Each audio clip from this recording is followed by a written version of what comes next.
Assalamualaikum warahmatullahi ta'ala wabarakatuh. Good morning everybody. Respectable to our teacher Mr. Imran Rosidi as the lecturer in Curriculum and Counseling, and also all of my friends here. We will explain to you about our topic, our topic is about Gestalt therapy. Oke, selamat pagi semuanya, selamat pagi teman-teman, terkhusus yang kami hormati Bapak Imron Rosidi MTH MID selaku dosen pengampu mata kuliah bimbingan dan konseling. Di sini kami akan menjelaskan mengenai topik yang akan kita bawa, yaitu topik terkait Gestalt terapi itu sendiri. We are from group 7 with me Ahmad Ainul Yakin and especially my friend Naili Alfiatur Rahmah. Jadi di sini kami dari kelompok 7 dengan saya sendiri Ahmad Ainul Yakin dan juga teman saya yang satunya yaitu Naili Alfiatur Rahmah. Okay, the main reference that we use is the book from Gerard Corey by the title Theory and Practice of Counseling and Psychotherapy. Oke, jadi untuk referensi utama dari presentasi kita yaitu berupa buku yang dikarang oleh Gerard Corey sendiri dengan judul Teori dan Praktik Konseling dan Psikoterapi. Okay, we next to the other page that there is 5 chapter in our presentation. The first chapter is about biography Frederick S. Perles and also Laura Posner, and the second chapter is about key concept. The third chapter it is about state of therapeutic communication, and the last it is about Gestalt therapy technique.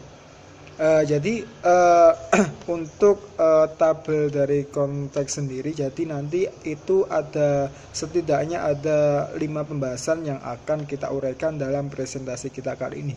Yaitu yang pertama ialah mengenai biografi dari Frederick S. Perles itu sendiri dan juga istrinya yaitu Laura Posner, dan nanti juga akan pembahasan selanjutnya mengenai kayak konsep atau konsep utama dari Gestalt terapi itu sendiri, kemudian dilanjut dengan proses terapi dan juga strategi dari terapi communication itu sendiri, dan yang terakhir ialah mengenai teknik dari Gestalt terapi itu sendiri.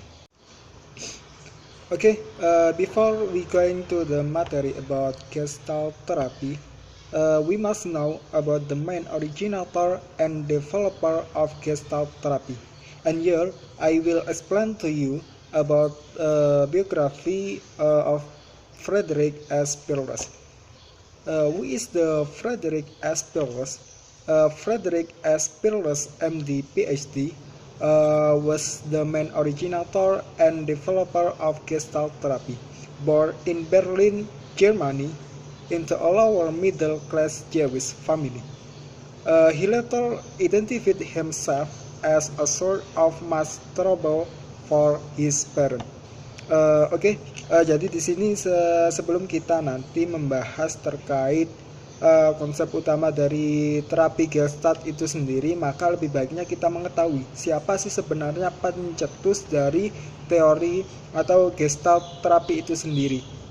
Yaitu di sini saya akan menjelaskan terkait biografi dari Frederick S. Perles yang merupakan orang yang mencetuskan atau mengembangkan terapi Gestalt itu sendiri. Jadi Frederick S. Perles ini sendiri lahir di Jerman, tepatnya di Berlin, Jerman, yang mana Frederick S. Perles ini lahir di kalangan keluarga Yahudi yang mana dalam sosial ekonomi yang mempunyai keluarga dengan sosial ekonomi menengah ke bawah. Nah, ketika nanti kita berbicara mengenai biografi dari Frederick S. Perles itu sendiri, nanti kita akan ketemu bagaimana sih alasan kenapa Frederick S. Perles ini sendiri bisa mencetuskan teori atau mengembangkan teori Gestalt terapi itu sendiri, yaitu pada tahun 1916, yaitu ketika Frederick Aspers itu sendiri itu telah merampungkan studinya sehingga dia memperoleh gelar MD, yaitu gelar medis. Ketika itu pada tahun 1916, Frederick Aspers ini itu bergabung kepada Angkatan Darat Jerman. Nah, ketika bergabung pada Angkatan Darat Jerman itu, Frederick Aspers sendiri ini berperan sebagaimana anggota medis, dan ketika itu banyak hal yang ia dapatkan, terutama terkait tentang kejiwaan, sehingga hal tersebut itulah yang memicunya nanti merumuskan atau mengembangkan teori Gestalt itu sendiri. Okay, and now we step to the biography of Laura Posner-Pirles. Laura Posner-Pirles was born in Pforzheim, Germany, the daughter of well-to-do parents. She began playing the piano at the age of 5 and played with professional skill by the time she was 18. And more, the age of 8 she was involved in modern dance, that the modern dance remained a vital part of her adult life and were incorporated into her therapy with some client. Jadi di sini saya akan menjelaskan terkait biografi dari Laura Posner-Pirles itu sendiri.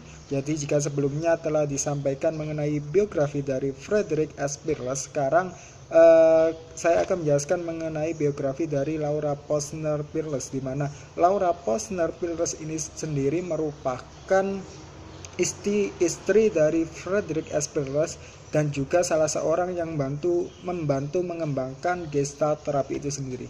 Jadi Laura ini sendiri itu dilahirkan di Jerman, tepatnya di Pforzheim, Jerman, yang mana dia merupakan anak dari termasuk seorang keluarga yang bisa dikatakan kaya.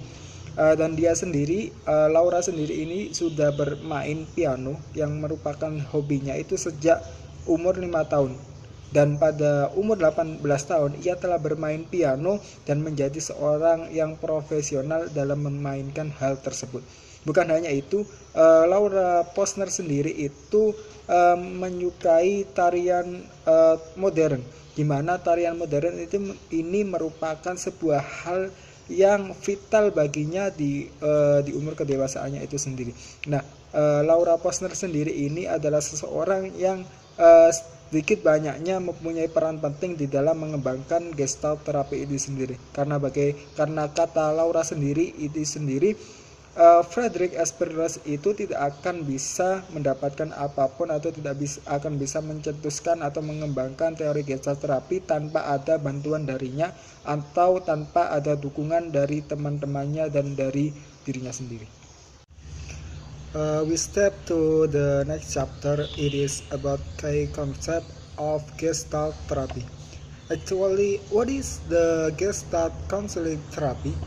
The Gestalt counseling therapy is the therapy which aims for help individuals solve their problem, which caused by problem current in development, but individuals have ability carry personal responsibility and live to the fullest as integrated person, and the individual must find his own way of life if they have to reach maturity as well. Focus on recovery, emphasis, awareness, here and now. Oke, jadi menginjak kepada pembahasan selanjutnya, yaitu terkait konsep utama dari Gestalt terapi itu sendiri. Nah, sebenarnya apa sih pengertian dari Gestalt terapi itu sendiri? Jadi terapi konseling Gestalt atau Gestalt terapi sendiri ini merupakan sebuah terapi yang bertujuan untuk membantu individu di dalam memecahkan masalahnya. Yang memang masalah tersebut itu bisa disebabkan oleh masalah-masalah tertentu di dalam perkembangannya, sebagaimana masalah yang ada pada lingkungan sekitarnya atau terhadap konflik kepada orang-orang di sekitarnya, di mana hal tersebut itu dapat nanti menyelesaikan masalah seseorang tersebut. Akan tapi individu di sini itu dituntut untuk memiliki kesanggupan di dalam memikul tanggung jawab pribadi, sehingga individu itu diberikan kesadaran yang penuh sehingga ia bisa bertanggung jawab dengan dirinya itu sendiri. Okay, the next chapter it is Gerhard Corey Decipher concept mind in Gestalt therapy. For this chapter, there is 3 concept mind in Gestalt therapy. The first, it is view of human nature. The second, it is moment now, and the third, it is affair not finished. Okay, the first, it is about view of human nature. Gestalt view about human are rooted in existential psychology and phenomenology. Oke, jadi Gerhard Corey sendiri itu membagi atau mengklasifikasikan mengenai konsep utama dari Gestalt terapi itu sendiri. Jadi setidaknya ada 3 konsep utama yang dikemukakan oleh Gerhard Corey di dalam bukunya. Yang pertama ialah view of human nature, yaitu mengenai pandangan Gestalt tentang sifat manusia itu sendiri. Nah, di dalam Gestalt terapi itu sendiri, jadi pandangan Gestalt mengenai sifat manusia itu berakar pada filsafat eksistensial and phenomenology. Jadi di mana nanti tujuannya ialah menekankan konsep seperti perluasan kesadaran pada diri seseorang, tanggung jawab, dan kesadaran yang penuh terhadap apa yang ada di dalam hati seseorang. Di mana nanti dalam terapi Gestalt ini menurut pandangan berdasarkan sifat manusia itu berfokus pada pemulihan kesadaran. And the second, it is moment now. For peerless a state, not there is which there is except now, because of the past has gone and time from not yet come. Jadi pandangan yang kedua ialah terkait moment now atau masa sekarang. Jadi Peerless sendiri menyatakan bahwasanya tidak ada yang ada kecuali masa sekarang. Jadi ia berpandangan bahwasanya yang dimaksud di dalam moment now di sini atau masa sekarang ialah bahwasanya masa lalu itu telah pergi, sedangkan masa depan itu belum datang, sehingga aplikasi utama atau tujuan utama ialah berada pada masa sekarang itu sendiri, di mana di dalam konseling Gestalt ini sendiri itu belajar mengenai menghargai diri sendiri dan mengalami sepenuhnya saat sekarang. Kemudian the third, it is about affair not finished. In therapy Gestalt there is unfinished that feeling that are not repeated, feud, anger, hatred, sick, position, flavor, for and attitude. Jadi yang ketiga ialah mengenai urusan yang tidak selesai. Jadi konsep yang selanjutnya itu berkaitan erat mengenai konsep yang tak selesai. Maksudnya apa? Jadi di dalam diri manusia itu terdapat konsep atau usaha yang mana kadang itu di dalam kepribadian seseorang itu hal tersebut itu tidak terselesaikan dalam dirinya, seperti contoh kemarahan, kebencian, kemudian sakit hati, iri, dan lain sebagainya. Nah, karena terungkapan keadaan inilah yang kadang membuat atau dapat mempengaruhi kepribadian seseorang, sehingga hal tersebut itu menimbulkan atau berefek melekat pada latar belakang seseorang. Okay, well, the third topic it is about therapeutic process. How the therapeutic process? Therapeutic communication is the ability or skill of nurses to help client adapt to stress, overcome psychological disorders, and learn how to relate to others. Oke, jadi topik yang selanjutnya yaitu berkaitan mengenai therapeutic process atau proses terapi itu sendiri. Nah, bagaimana sih di dalam konsep di dalam Gestalt terapi itu sendiri? Jadi komunikasi terapeutik atau biasa disebut sebagai kemampuan atau keterampilan perawat untuk membantu klien di dalam beradaptasi terhadap masalahnya, seperti contoh entah itu stres, gangguan psikologi, gangguan jiwa atau lainnya, di mana terapi ini itu membantu seorang klien keluar dari masalah yang ia alami, dan juga mendorong klien untuk bagaimana sih berhubungan baik dengan orang lain yang ada di sekitarnya. Jadi bisa dikatakan bahwasanya communication therapy adalah komunikasi yang dirancang untuk tujuan terapi itu sendiri. Okay, the next it is about the other goal of therapeutic communication. Before we have explained to you about the therapeutic communication, and now it is about the other goal of therapeutic communication. There is four. The first is self-realization, self-acceptance, and increased respect. And the second is ability to build interpersonal relationship. And the third it is about improved functionality and ability. And now we explain about the first. It is about self-realization, self-acceptance, and increased respect. Therapeutic communication is accepted to change the client attitude and behavior.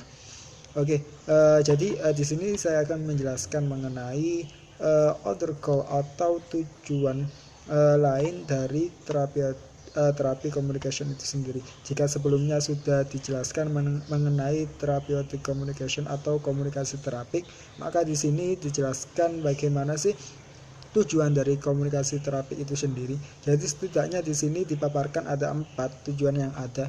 Yang pertama ialah self realization, yaitu mengenai relasi diri dan juga penerimaan diri atau peningkatan kehormatan. Jadi di dalam gestalt terapi itu sendiri, salah satu bentuk dari tujuan komunikasi terapik ialah diharapkan seorang klien itu dapat mengubah sikap perilaku yang ada, di mana diharapkan dia itu mampu sedikit terbuka sehingga bisa membuka relasi atau hubungan terhadap orang di sekitar, sekaligus bisa menerima dirinya sendiri dan menghormati apa yang ada dirinya. And the second it is about ability to build interpersonal relationship. Ability to build interpersonal relationship that are not superficial and dependent on others. Through therapeutic communication, client learn how to accept and be accepted by others. Jadi yang kedua, tujuan yang kedua dari komunikasi terapi ini sendiri ialah mengenai kemampuan membina hubungan interpersonal dengan orang lain. Jika kita tahu bahwasanya manusia sendiri ini termasuk makhluk sosial. Maksudnya apa? Jadi manusia ini sendiri itu makhluk yang butuh dengan orang lain, sehingga salah satu dari kita itu saling membutuhkan satu sama lain. Nah, komunikasi terapi di sini itu membantu seseorang untuk bisa membina hubungan antara orang lain, sehingga hal tersebut itu bisa membantu seorang klien agar lebih bisa membuka dirinya dan bergaul dengan orang lain yang ada di sekitarnya. And the third, it is improved functionality and ability. The improved functionality and ability to specify needs and achieve realistic goal. Client sometimes set self-standard too high without measuring their ability, so that when the goal is not achieved, the client will feel inferior and his condition worsen. Jadi fungsi atau tujuan yang kedua dari komunikasi terapik ini sendiri yaitu terkait improved functionality and ability, yaitu terkait peningkatan fungsi dan kemampuan itu sendiri. Jadi di dalam komunikasi terapik itu sendiri itu salah satu tujuannya adalah dapat memuaskan kebutuhan serta mencapai tujuan yang realistik.